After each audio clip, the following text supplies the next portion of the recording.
¿Qué tal, amigos de la Fundación Furefa? Un saludo cordial aquí en su programa Sesiones de Mantenimiento Familiar. Gracias por conectarse, gracias por tener la oportunidad de ver este material, son solo 15 o 16 minutos por mucho, y de compartirlo con otras personas. Estamos desarrollando una serie que hemos titulado Dialoguemos. Tengamos la oportunidad de sentarnos y hablemos acerca de los diferentes eventos que se dan en nuestra vida familiar y pongámonos de acuerdo. No nos casamos con personas que piensan igual y no tenemos incluso hijos que piensan igual que sus padres, así que todos pensamos distinto, lo que demanda que tengamos la oportunidad de sentarnos y dialogar y unificar algunos criterios para la toma de algunas decisiones en casa o la resolución de algunos conflictos. Cuando esto no se hace, pues va todo a derivar en una disfuncionalidad, en un ambiente tenso, en un ambiente conflictivo que no nos va a dejar disfrutar las condiciones más apropiadas de las relaciones interpersonales. Y desafortunadamente he tenido la oportunidad de tratar con muchas personas que me describen cómo son las condiciones de su hogar. Y uno dice, wow, no son las más óptimas. Tanto así que algunos no gustan de estar en casa.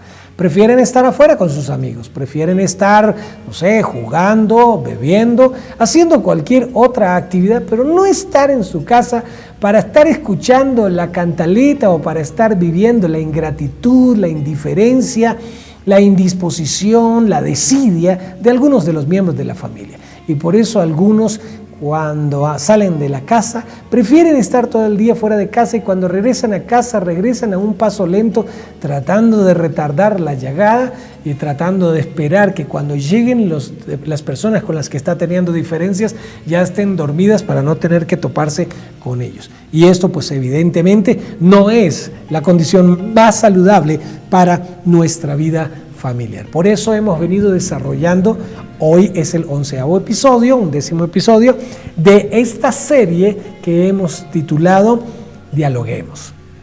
Y lo hemos titulado así como una invitación para que nos sentemos en casa y tengamos esa oportunidad de charlar para resolver las diferencias. Y bueno, ya hemos visto varios de los aspectos. Hoy vamos a ver el 10º y último de aquello que hemos llamado el decálogo del diálogo y que en el material desarrollado por la Organización Internacional para las Migraciones y la Embajada de Suecia, que desarrollaron un material que se llama el Manual de la Conversación, y hemos tomado este material para reflexionar un poco de cómo conversar, cómo dialogar en familia. Lo hemos tomado, este es un poco más abierto el material en función de resolución a nivel comunitario, a nivel social, y lo hemos llevado al plano de la relación familiar. Hemos querido, y hemos visto esto como un muy buen material, pero hemos querido enfocarlo en cómo resolver, cómo dialogar, cómo concertar a nivel familiar. Y hemos hablado, como por ejemplo de este decálogo, hemos hablado de la importancia de saber escuchar, aceptar el principio de la reciprocidad, no juzgar o censurar a las personas con las que estamos teniendo este diálogo. La verdad no tiene dueño, es decir, no apoderarse de la verdad o creer que siempre tengo la razón.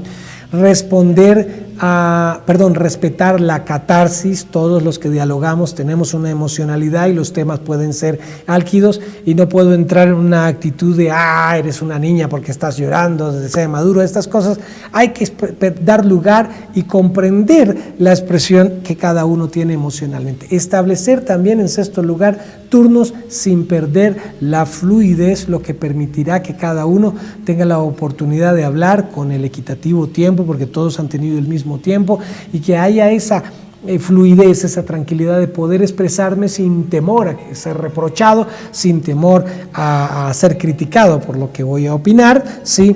Nunca perder el respeto, que es el ambiente en el cual se debe dar la conversación. No hay que resolverlo todo en una sentada. La vida familiar tiene muchos eventos y bueno, cada evento requerirá una conversación que nos permita llegar a soluciones concretas. No perder el centro, que es lo que vimos en el episodio anterior, para no irnos por las ramas, hablar de tantas cosas y a la larga no resolver el problema. Y finalmente lo que veremos hoy es la palabra que transforma. Déjeme leer, dice así: De una conversación poderosa, los participantes se levantan habiendo entendido la vida de una manera que ninguno poseía cuando se sentó. ¿Qué diferencia hay entre el momento en que nos sentamos a dialogar, cuando empieza el diálogo, y el momento en que terminamos el diálogo? ¿Cómo quedan las cosas cuando terminó el diálogo? ¿Son mejores de lo que eran cuando empezamos a dialogar? ¿Están igual que eran que cuando empezamos el diálogo? ¿O quedaron peor que cuando empezamos el diálogo? Ahí está la gran diferencia. Ese resultado determinará si hubo un buen diálogo o no hubo un buen diálogo. Un buen diálogo deja resultados positivos. Un buen diálogo me deja conocer qué piensas tú, qué sientes tú, qué vas a hacer tú respecto al tema que hemos discutido, respecto al tema del que estamos tratando a través de nuestro diálogo.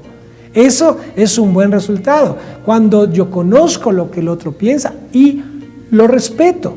Y quizás no lo comparto, pero lo respeto, lo valoro, lo tengo en cuenta en mis aportes. Y cuando llegamos a la conclusión, aunque pensábamos distinto al final, ahora comprendiendo lo que cada uno piensa, siente y dice y va a decidir o decide respecto al tema que hemos venido tratando, al final hemos llegado a decisiones concretas que no necesariamente satisfaldrán plenamente el deseo de todos, pero todos o la gran mayoría pueden decir estoy de acuerdo con este aspecto y lo vamos a asumir de esa manera, porque hubo una dialéctica, porque hubo una dinámica que no solamente consistía en que yo tengo que decir lo que yo pienso para convencer a todos y que se haga como yo quiero. Esa no es la idea del diálogo.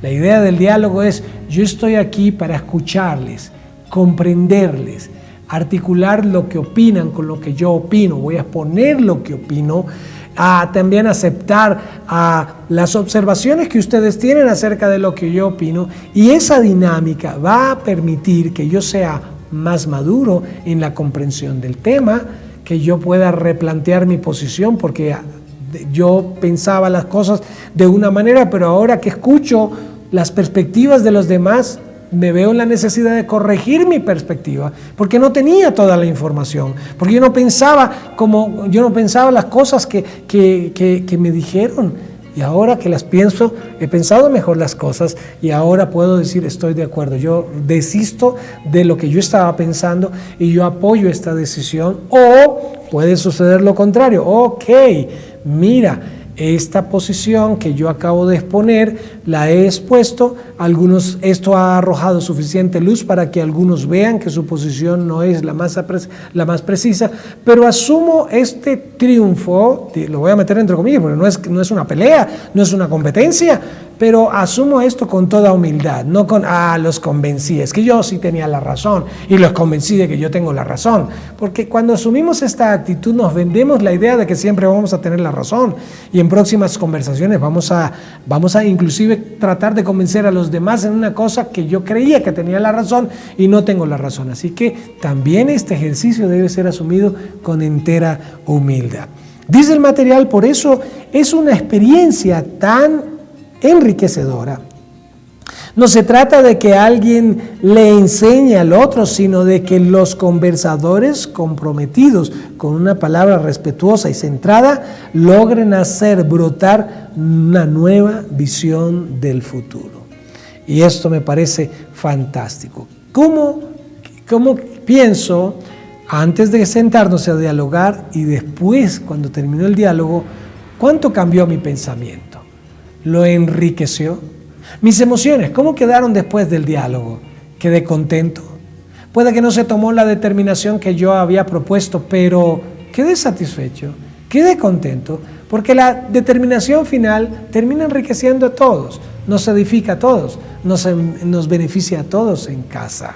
Entonces, cuando yo tengo esta humildad, ¿sí?, y que sé que al final he crecido en mis pensamientos, en mis ideas, en mis emociones, aun cuando no se ha tomado la determinación que yo propuse inicialmente, pues debo quedar satisfecho, debo quedar contento, porque se tomó la decisión en beneficio del grupo familiar, del matrimonio, no solamente pensando en mí, sino de todos.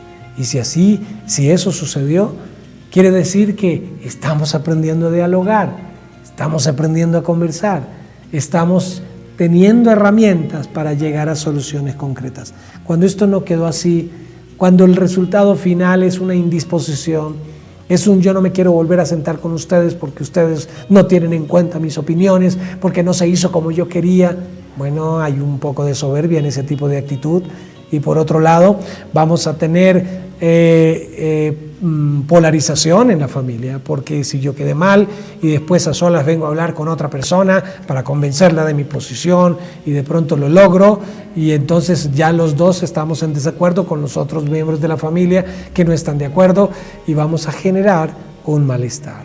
Creo que lo sabio es siempre enfocarnos, no en ganar las discusiones en función de que yo gané porque yo tenía la razón y impuse mi razón y convencí a todos. No es esa la idea del diálogo, sino en resolver a beneficio de toda la familia. Dice el material, una buena conversación transforma a los conversadores y los devuelve al mundo con otros ojos. Nos ayuda a tener una perspectiva. Como en aquel episodio que referí, como aquel evento, perdón, o aquel ejercicio que referí en uno de los episodios anteriores, donde la pareja ha recibido sobre la mesa un cartel donde hay un número. Para uno de los miembros de la pareja el número 6, para el otro el número es 9, y hay una discusión entre los dos, porque el número es según cada uno piensa y discuten, que no me lleves la contraria, que es 6. Tú eres el que me estás llevando la contraria, yo estoy viendo un 9. Y cuando tenemos un diálogo que enriquece, entonces el diálogo nos va a permitir mirar, escuchar, comprender la perspectiva del otro de cómo está viendo esta realidad. Entonces tendré la oportunidad de escuchar al otro para comprender su perspectiva y de exponer en el diálogo respetuoso mi perspectiva para que el otro vea lo que estoy viendo. Y entonces cuando hay ese diálogo, aquí en el cartel es muy fácil porque simplemente es voltear el número. Pero bueno, no son números simplemente lo que estamos tratando de resolver, diferencias en cuanto a la perspectiva del número. Estamos tratando de resolver cosas mucho más complejas que no se pueden voltear en una mesa sino que el diálogo es el que nos permite hacer ese ejercicio de voltear el cartel para mostrar la perspectiva. Entonces, cuando dialogo, exponiendo las cosas con claridad, sin irme por las ramas, con todo respeto, con fluidez, sin temor, sin inseguridad, sin guardar silencio, sin predisponerme respecto a lo que los demás opinan, sin enjuiciar a los demás, sino sencillamente con una claridad les muestro mi perspectiva, por qué pienso así, por qué siento así, por qué decido así, por qué hablo al respecto de eso de esta manera, y cuando los demás me escuchan tienen ahora mi perspectiva. Así que es como haber volteado el cartel y mostrarle, por esto es que yo estoy pensando así.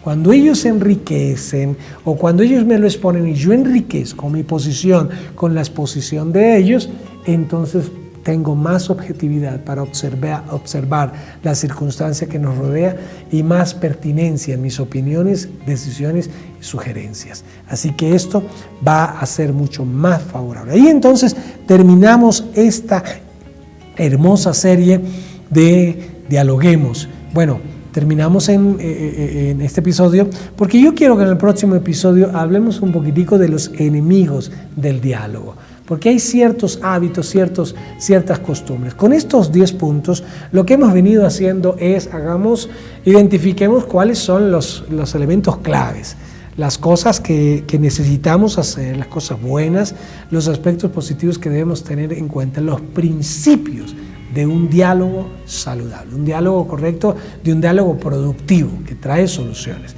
Eso es lo que hemos visto hasta ahora.